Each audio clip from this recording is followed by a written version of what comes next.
기독 부모가 반드시 행할 자녀 교육 내용입니다. 5월 달에는 자녀 교육, 가정 등에 관해서 말씀을 좀 많이 나누면 좋겠습니다.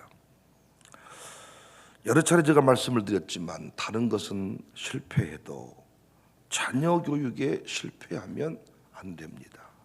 그런데 의외로 우리 주변에서 자식 농사에 실패한 사람들이 많아요.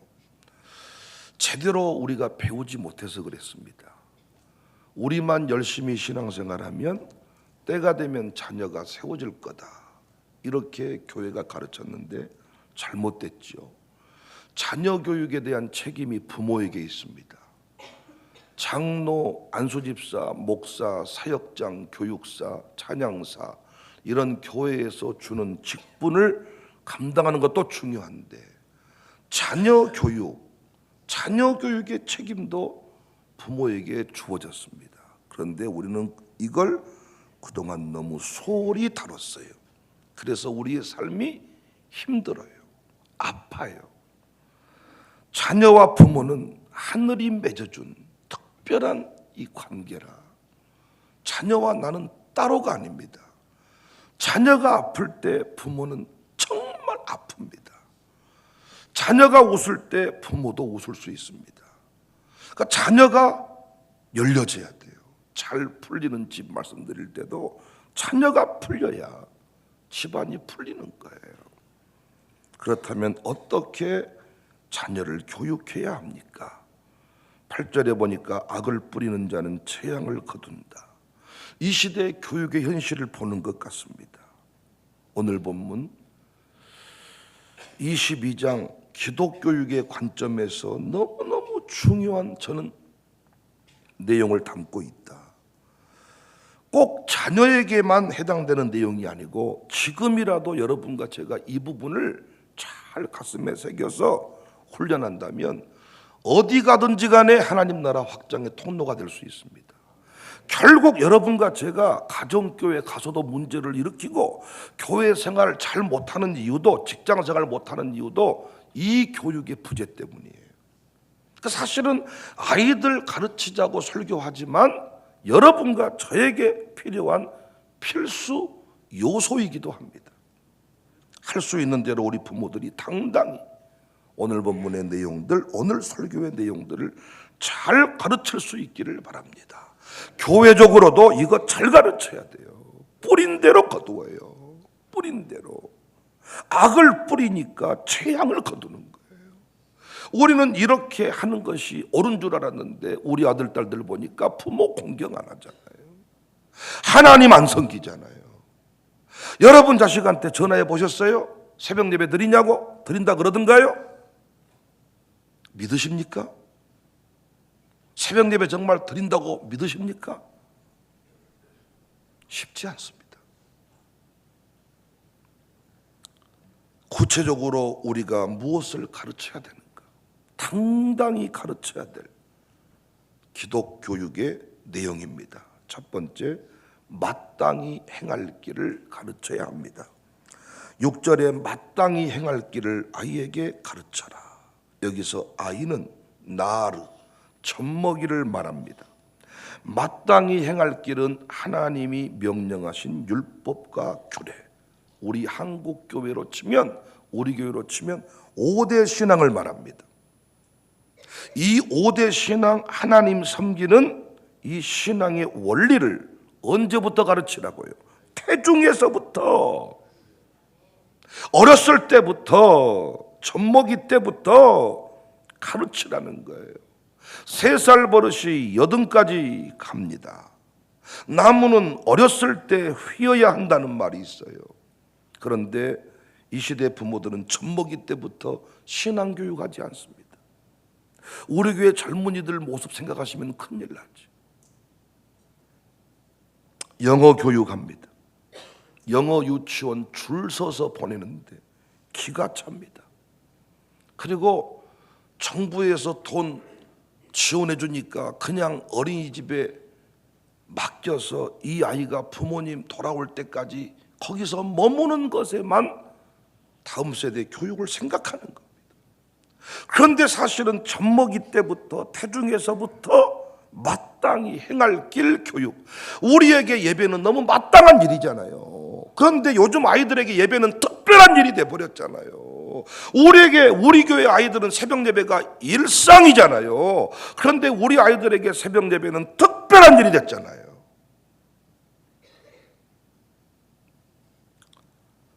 영어 교육합니다.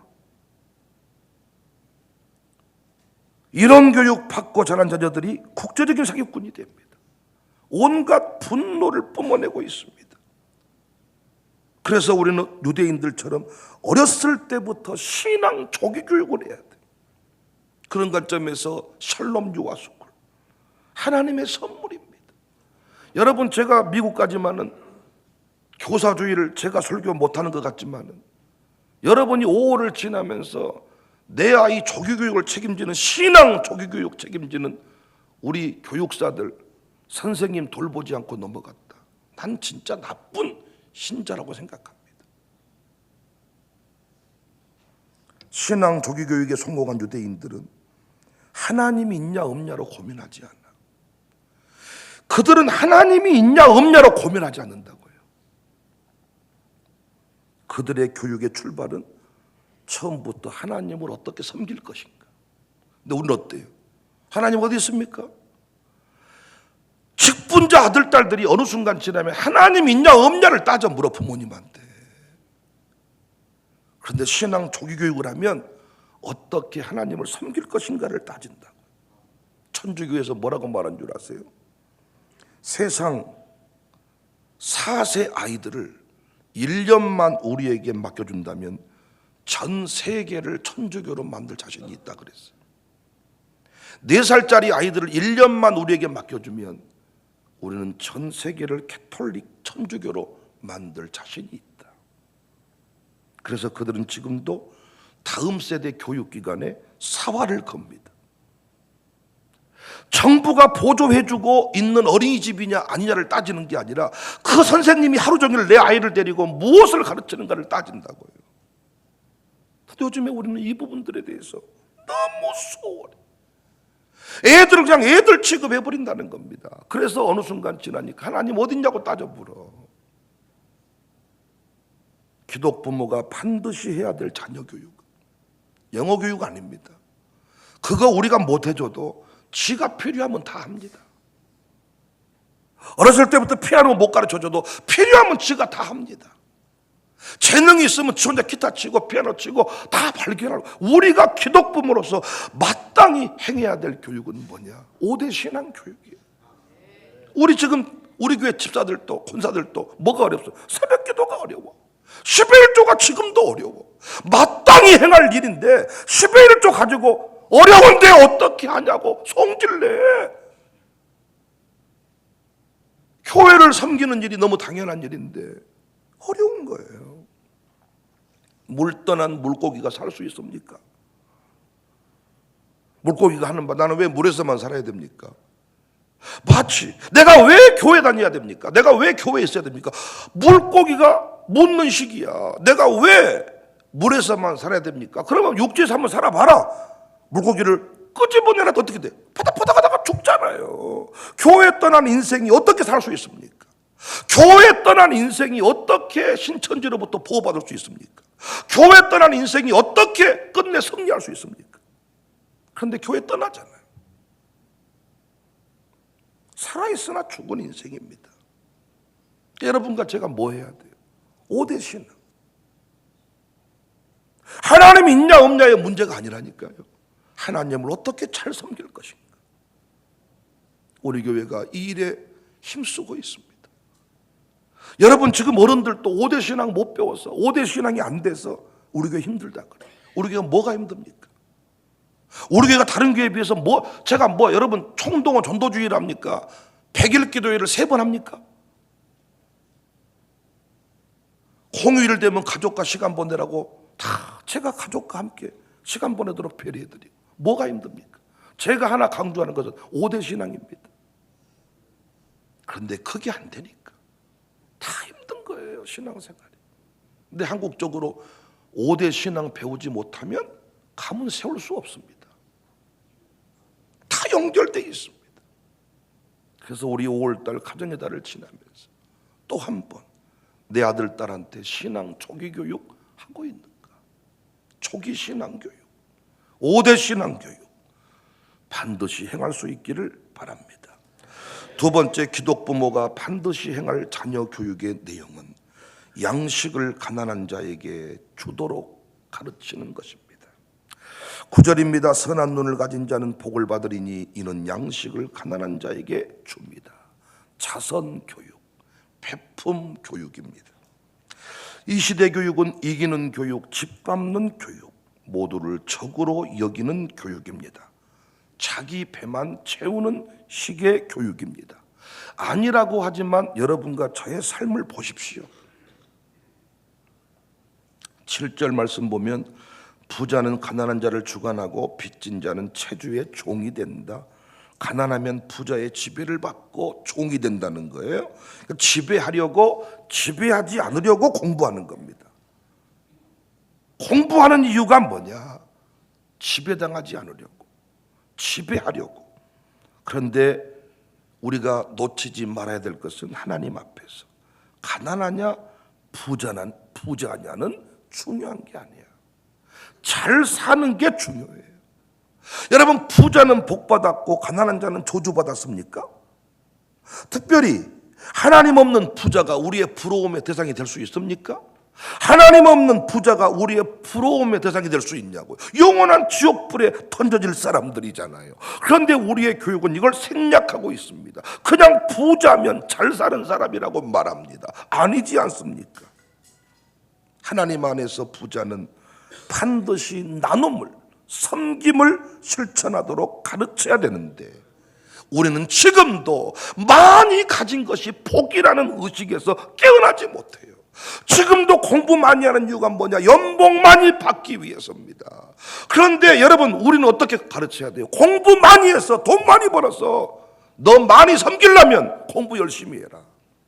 너 많이 섬기려면 공부 열심히 해라. 이렇게 가르쳐야 돼. 우리는 그렇게 가르치지 않아요.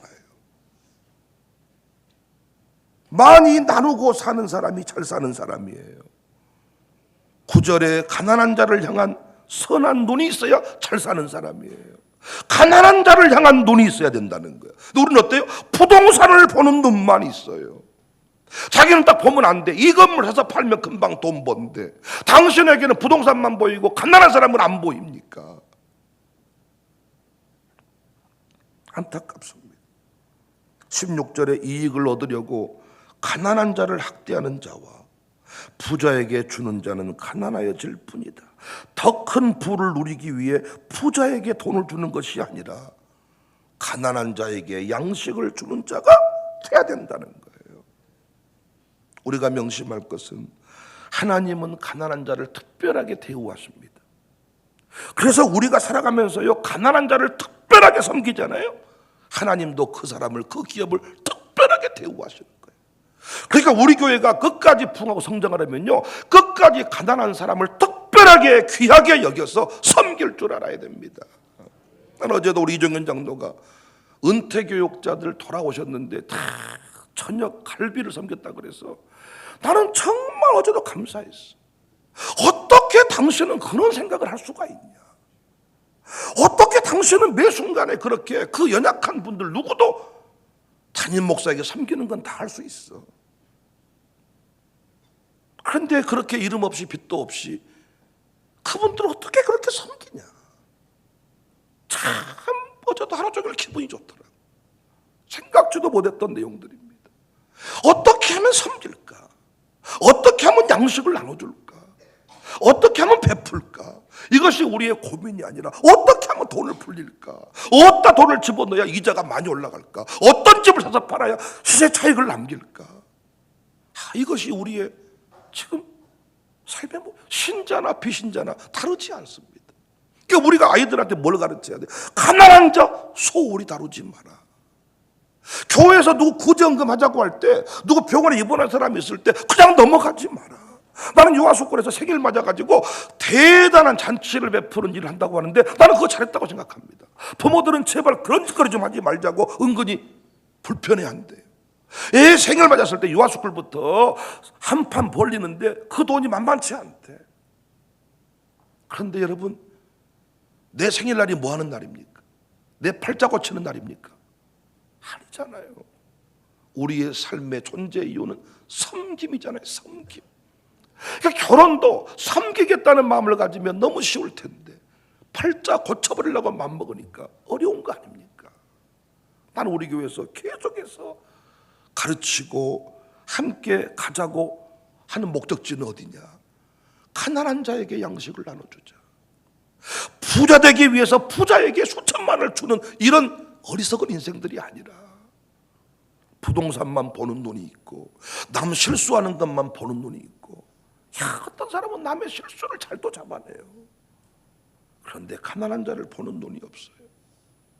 나는 우리 교회가 배품 교육, 자선 교육 앞으로도 계속해야 될 것이고, 이미 성장한 여러분과 저도 이 부분 훈련되어야 하나님이 우리를 특별한 대우하시고 특별하게 붙들어 주실 것입니다. 세 번째 교육입니다. 6가지 내용 중에 오늘 3가지 하고 또 내일 3가지 하겠습니다. 기독부모가 반드시 행할 자녀 교육의 내용입니다.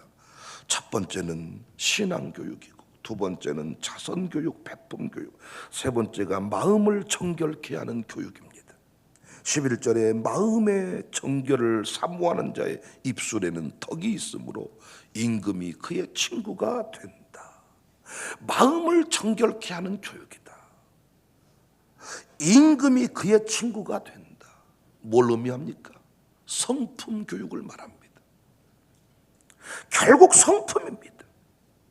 그래서 교회도요, 일꾼을 세울 때 성품을 봐야 돼요. 성품은 안 바뀔 거니까 성품을 따라서. 믿음은 키우기가 쉽지만은 성품은 긴 세월이 필요하거든. 믿음은요, 야, 어떤 그 불을 체험할 때 확 성장하더라고요. 어떤 고난 가운데 확 성장을 하더라고요. 병원에 한번 입원해 있으면 확 성장을 하더라고요. 근데 성품은요, 긴 세월이 필요해요. 여러분 가정교회 해보니까 어때요? 희한한 성품들이 있죠. 앉아있으면 남말하는 성품이 있어. 앉아있으면 남 흉보내. 앉아있으면 화장실 간 사이에 흉보내. 그래서 겁나서 화장실을 못 가겠어. 오줌보가 차라리 터져버려야지. 갔다 오면 내 흉볼 것 같아.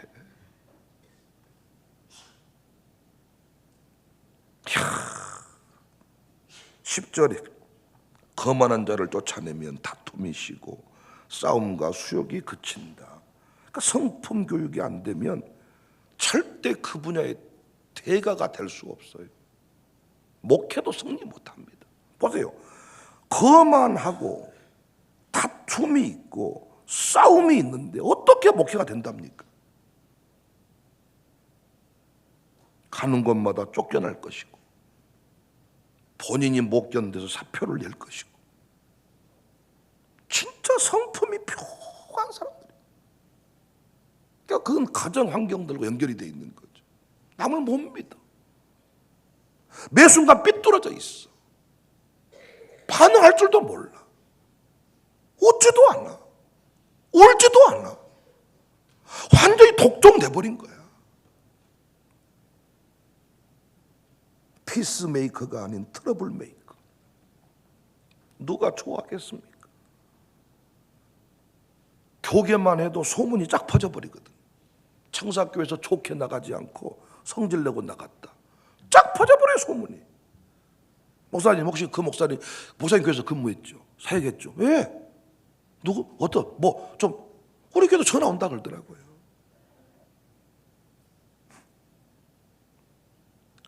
그런데 이 시대에 우리는 눈에 보이지 않는 성품을 소홀히 다루었어요. 토익, 토플 점수는 날마다 키 재고, 음의 키가 적어서 5cm 더 커야 되고 한약 먹이고 이렇게 했는데, 여러분 키가 적어도 성품 좋은 사람이 좋으세요? 키는 기가 막힌데 성품이 이상한 사람이 좋으세요? 아야, 살아봐야 완전 저 또라이야 저거. 집에서 또라이 짓거리는 남편들이 많대요. 부인을 들들들 볶아 먹는 아주 상또라이. 집착하고 막. 우리는 지금까지 자식들의 그 외모 관리, 그 방학 되면요 애들 쌍꺼풀 수술해 주느라고, 콧대 세워주느라고, 턱 깎아주느라고, 왜? 얼굴이 예뻐야 사랑받고 산다. 그런데 여러분, 얼굴이 그럴싸하게 생겼는데 아니 부인이 성질이 아주 이상하게 생겨가지고 집에서 상 또라이짓 거려. 여러분 그거 살겠습니까? 여러분 지금 부인은 얼굴 보고 사세요. 날마다 얼굴 보면서 밥 먹으세요. 오늘 아침밥 먹을 때 얼굴 보고 밥 먹으세요. 핸드폰 보고 밥 먹잖아요. 그러니까 언제부턴가 얼굴이 나에게 무슨 의미가 있었냐 그 말이야. 성품이지. 그래서 이 시대의 각계각층의 불협화음이, 어떤 분은요 확 성질내고 갑자기 막 아니 뭐 가족끼리 모임하다가 팍 우와 저거 왜 저런다 저거. 그래서 옆에 사람 막 불안증을 초조하는 사람. 하나님이 기질대로 쓰지만 성품 관리 안 돼서 무너진 사람 많습니다. 그래서 제가 우리 교회 이제 정치인 만들려고 예를 많이 써봤는데요. 야 그거 쉽지 않대요. 사람이 한순간에 바뀌지 않는데요.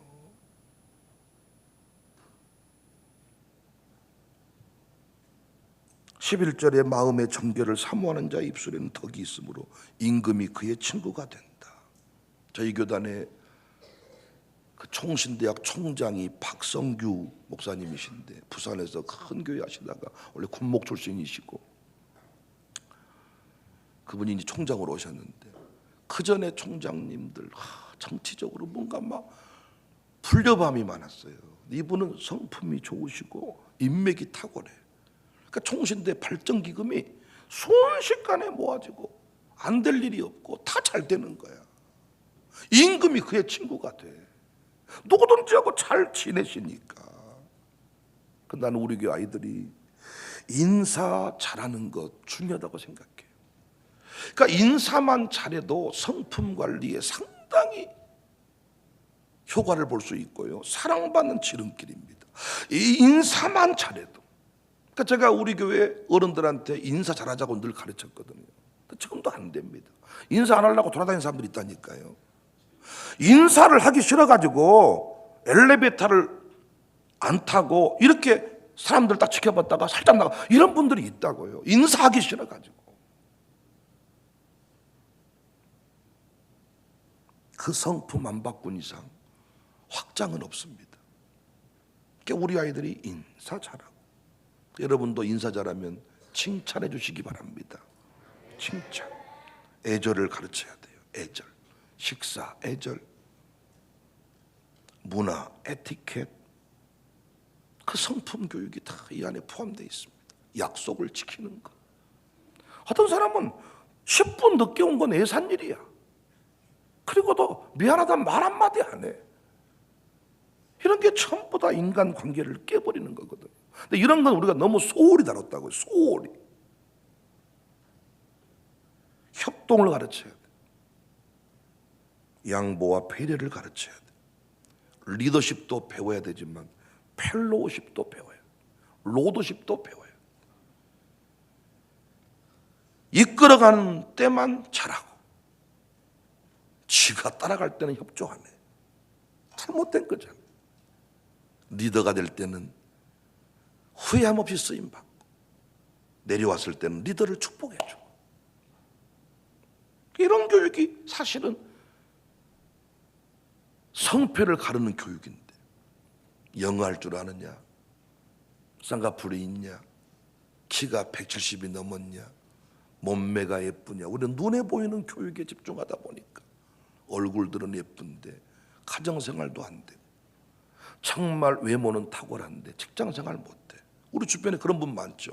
외모 번듯하다니까요. 그런데 직장생활을 못해. 성품 교육 안 돼가지고. 나는 우리 교회가요, 마음을 정결하게 하는 교육, 사람 속에서 어울리는 교육. 그래서 가정교회 캠프, 비전 트립, 어떤 분들은요, 학교는 보내는데 비전 트립 안 보내겠다 그래. 비전 트립이 왜 중요합니까? 그 아이와 우리가 살아보는 거예요. 먹고 자보는 거예요. 또 잡아줄 부분이 또 있어요. 부모님이 숨겨버리니까 안 보였던 부분이 같이 잠자보면, 같이 지내보면, 10일을 지내보면, 3박 4일을 지내보면 나오는 게 있다고요. 거기서 또 다듬어져야 되는 것입니다. 저는 그래서 교회 생활이 성품 교육에 너무 탁월한 교육의 장이다. 5대 신앙 교육 잘하십시다. 배품 교육, 자선 교육 잘하십시다. 그리고 성품 교육, 마음으로 사람을 대하는 교육. 어떤 사람은 대화를 할 때 사람에게 집중을 못해. 자꾸 어떤 일 중심으로 사람을 대할 때가 있어요. 어떤 누가 만나자고 하니까 그냥 만났는데 마음이 다른 데가 있어요. 이것도 교육받아야 됩니다. 그 마음을 깊이 만지는 사람, 우리는 다 마음 만지는 사람들이니까요, 그 사람의 마음을 깊이 헤아릴 수 있도록 대화를 해야 되는데 눈도 못 마주치고 자꾸 불안 초조하고 자꾸 손톱 뜯어먹고 자꾸 자꾸 핸드폰 끄집어다 야, 이것도 문제더라고요. 여러분과 제가 작은 것이지만은 훈련합시다. 그리고 그런 것에 좋은 모델들이 되셔서 우리 아이들이 나도 저런 장로님처럼, 저런 선생님처럼 살아야 되겠다, 이런 간증 고백들이 넘쳐날 수 있기를 바랍니다.